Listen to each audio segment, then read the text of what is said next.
তাঁর গানের প্রতি ছিল বিশেষ আগ্রহ। রবীন্দ্রসঙ্গীতের পাশাপাশি বিভিন্ন রকম গান নিয়েও চর্চা শুরু করেন তিনি। তাঁর গানের গলা ছিল অপূর্ব।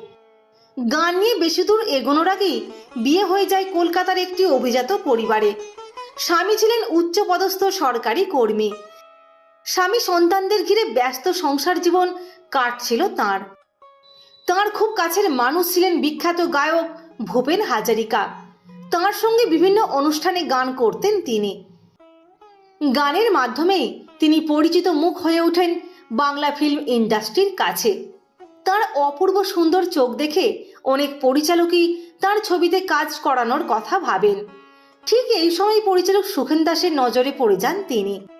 তাঁর ছবি সুনয়নের জন্য তাঁকে নির্বাচিত করেন। কিন্তু রক্ষণশীল পরিবারের মেয়ে বৌমা হিসেবে শকুন্তলা সিনেমা পাড়ায় আসার গল্পটা কিন্তু নেহাত সোজা ছিল না।